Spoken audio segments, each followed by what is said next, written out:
Well, thank you very much, everybody. We're going to have just a quick session with Steve Moore. Everybody knows Steve Moore with the Heritage Foundation, highly respected, one of the most highly respected economists and people that watch your money and know more about your money and your life than probably anybody I can think of. And I want to thank Steve for being here. I saw this today. They came out. What he puts out gets a lot of coverage, and I saw some of them, and then he had a couple of others. And I'd like to ask Steve maybe to discuss a few of these numbers that were just released. I mean, literally just released. And then we're going over, and we're going to do Purple Heart. We have some incredible, brave people that I look forward to, so we're going to do that right after this. Steve, could you say a few words about the various charts? Thank you, Mr. President. So I called the President because I had some very good news from some new data that we've been able to put together that no one has ever seen before, and I'll just very quickly go through these. So I was telling the President that he did the right thing in calling for a new head of the Bureau of Labor Statistics, because this shows that over the last 2 years of the Biden administration, the BLS overestimated job creation by 1.5 million jobs. That's a, Mr. President, that's a gigantic error. And I don't know if she's, I'm not making it. It might not have been an error, that's the bad part. If it was an error, it would be one thing. I don't think it's an error. I think they did it purposely. Whether that, you may well be right, but even if it wasn't purposefully, it's incompetence. Right. Okay, so 1.5 million jobs overestimated. We have access to the some data that no one else does on what has happened month by month with median household income. This is based on unpublished Census Bureau data. It will be released sometime in the next 6 months, but we get an advanced look at it. And so I was telling the President in his first 5 months in office, starting in January through the end of June, the average median household income adjusted for inflation for the average family in America is already up $1,174. That's an incredible number. Yeah. Just came out. Just came out. So that's a giant gain. And if I would have said this, nobody would have believed it. There's your number. We're doing well. So the next one compares, we finally have the 2024 data on what happened with real family income in the United States.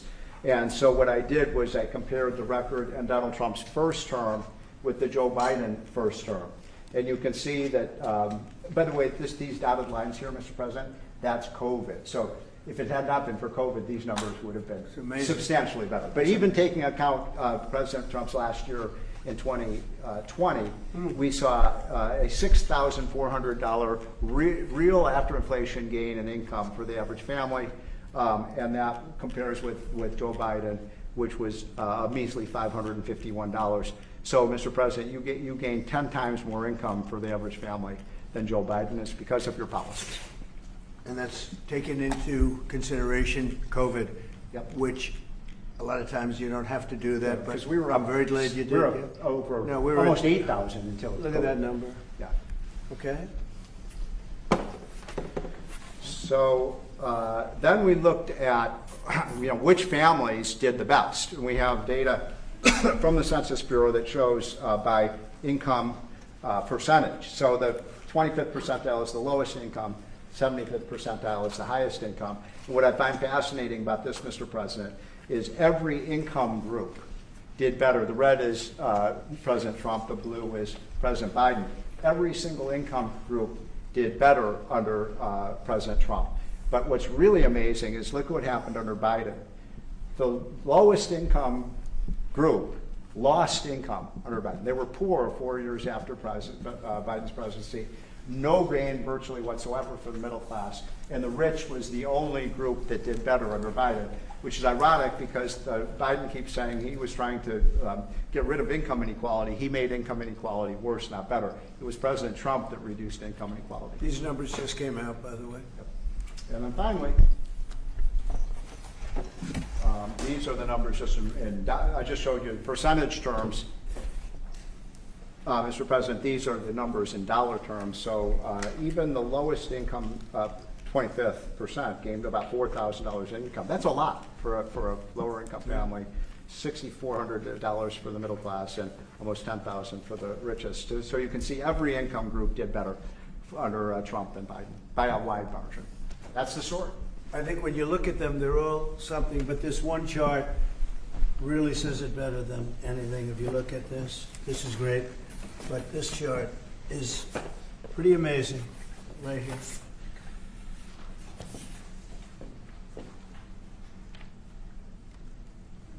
All new numbers. Okay, so we're going to go now over to East Room, and we're going to celebrate some very brave people with the Purple Hearts. Yeah, please. Mr. President, just to follow up on the India tariffs, do you expect increased trade negotiations, since you've announced the 50% tariff? No, not until we get it resolved. Mr. President, President, is your with deadline Zelensky. for Vladimir Putin agreeing to a ceasefire still stand tomorrow? Or is that fluid now that talks Say it, what? Is your deadline still standing for Vladimir Putin to agree to a ceasefire tomorrow, or is that fluid now? It's going to be up to him. And do you, We're going to see what he has to say. It's going to be up to him. Very disappointed. Yeah. do you have to meet with, does Putin have to meet with Zelensky in order and before you and Putin have to meet? Or are you No. Are you hoping So you're for willing to, that's actually important because President Putin said this morning he was pretty dismissive of this idea of meeting with President Who was? Zelensky. President Putin was. I don't know. I didn't hear For you him. to meet with him, he doesn't have to agree to meet with Zelensky. Is that what you're saying? No, he doesn't. No. So when do you think that meeting? They would like to meet with me, and I'll do whatever I can to stop the killing. So last month, they lost 14,000 people killed last month. Every week is 4,000 or 5,000 people. So I don't like long waits. I think it's a shame.